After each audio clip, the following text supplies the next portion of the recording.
So anyways, Pinocchio doesn't know any better, and he's got the egotism of, of youth, and he's offered the easy way to success, which is exactly what the fox tells him, and off they go to see Stromboli.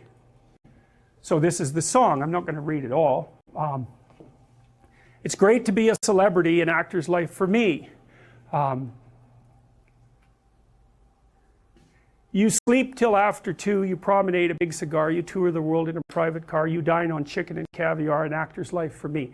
So it's all this idea of wealth and public exposure and zero attention whatsoever to anything regarding responsibility or discipline or learning. And so it's a dual attraction, right? You get everything you want and you don't have to do anything. Jeez, what a deal. And so that's what the actor represents. It's a liar, fundamentally. It's someone who's acting out a deception. They're a persona in the Jungian sense. So the persona is the mask you wear in public, that you might even think you are, but you're not. It's this mask, and that's the actor. That's the persona. So the fox and the cat are inviting the puppet to only become a persona.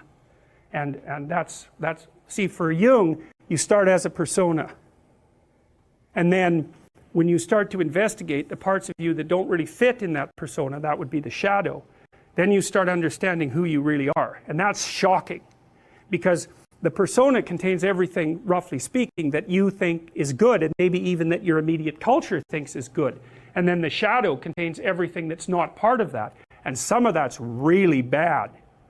But some of it is good disguised as bad, and you can't break out of the persona and transcend it until you incorporate a lot of what's in the shadow. And so, for example, if you're an extraordinarily compassionate person, let's say, 98th percentile will say, you're going to be sacrificing yourself to other people all the time.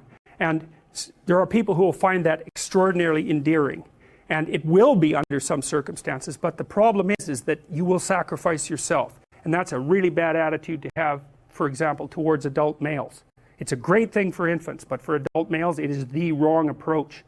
And so you will get taken advantage of continually by people who are looking for someone like you until you grow some teeth.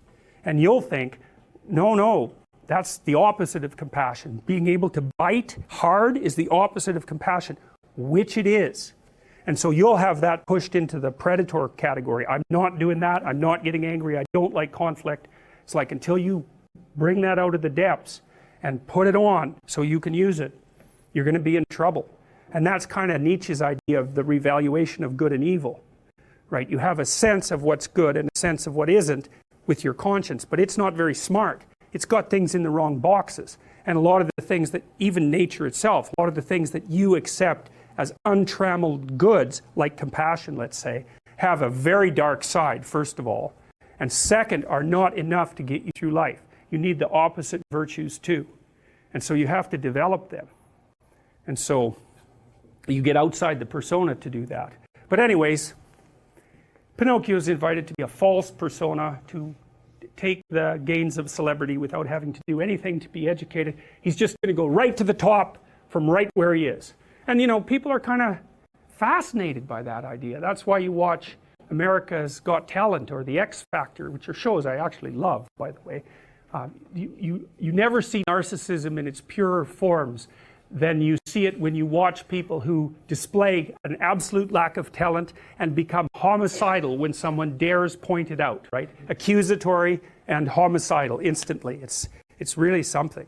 And then now and then you do see one of these people who's so introverted and so out of society and have this unbelievable gift, which is also something really remarkable to see. And it's no wonder those things are so popular. They're psychologically extraordinarily interesting.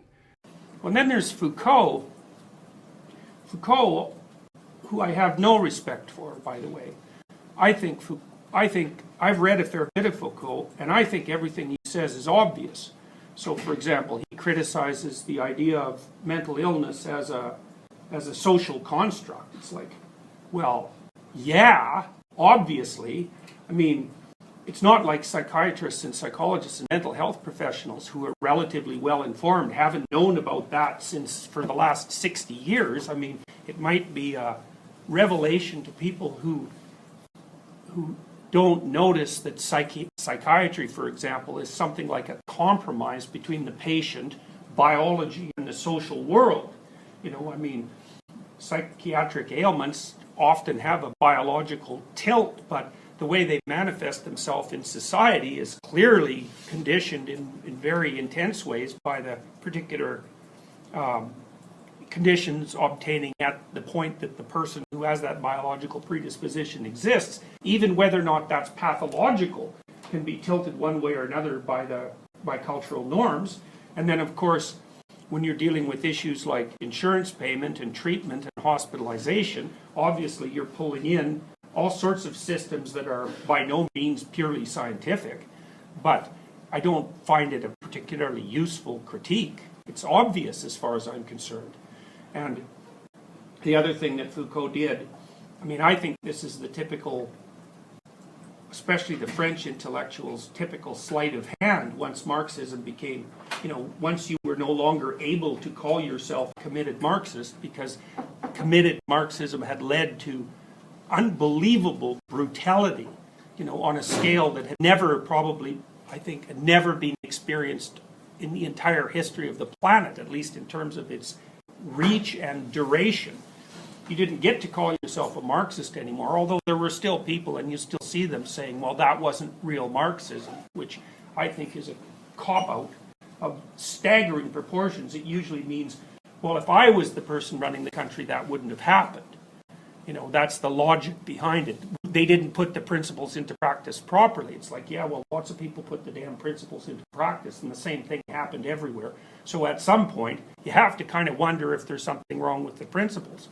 Anyways, what Foucault did was take the Marxist presupposition that everything could be boiled down to economics and economic power, and translated it into the idea that everything just boiled down to power. You know, and that the reason that we have institutions is to include and to exclude, and that the institutions always run for the benefit of those at the top. It's like, well, yeah, that's a little bit true, but it's, you know, it's a scientist would look at that and say, yeah, well, probably, you know, power dynamics in a functioning economic and political system maybe account for 10% of the variance, something like that, maybe 15%. So, for example, if you have say you want to go to an Ivy League school, well, if your parents went to the school, you're more likely to get in, but you're not that much more likely to get in, and you still have to be, you know, roughly speaking, what happens is that if you have a pretty decent, you know, high school GPA and you do very well on the SATs, and you have some other talents of some sort, because that's also necessary, then they might pick you over someone else who's roughly equally qualified if you have a familial history of attendance at the school. So obviously you get an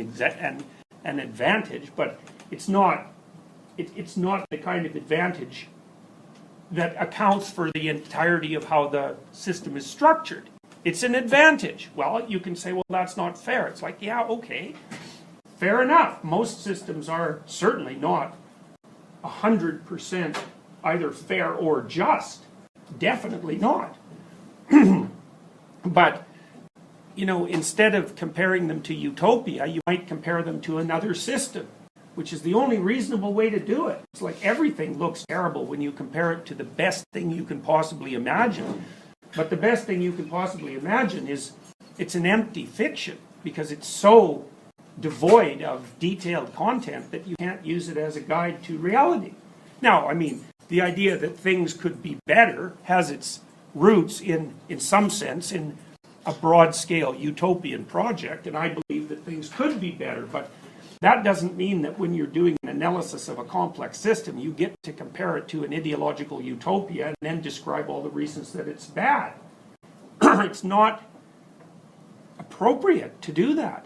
It's too simplistic. You're not going to do anything to actually address the problems that the system has if you take that approach. And then, of course, like pure utopian thinking is extraordinarily dangerous, because if you think that your way of molding society into some ultimate state of perfection is headed towards some ultimate state of perfection, then you can justify absolutely anything you do right now on the basis of the fact that things are going to improve so radically in the future. And that means any of your behaviors are excused. The end is worth it. Well, if someone says that, you have to kind of wonder what they're actually planning. Excuse me. What they're actually planning to do. So, okay, so, well, what's the issue? Well, the issue is that it's... So the same critic with regards to Foucault, he said, you know, it's basically the same thing, that Foucault criticized a variety of low, you know, profound institutions, sexual institutions, say, like marriage, and then institutions of power like prisons and institutions of mental health, you know, the whole institutional framework. He criticized them on the basis of power and exclusion, and you can do that, and there's some truth in it. But, you know, Foucault also made the presupposition. The problem with that presupposition is that everything is about something else, is that it's almost impossible to see how it can't be applied to Foucault himself. So you'd have to ask, if you were a student of Foucault, what power aims drove his attempt to analyze everything in terms of power. And I actually think with Foucault it's pretty obvious. So, but it's a game that never goes anywhere.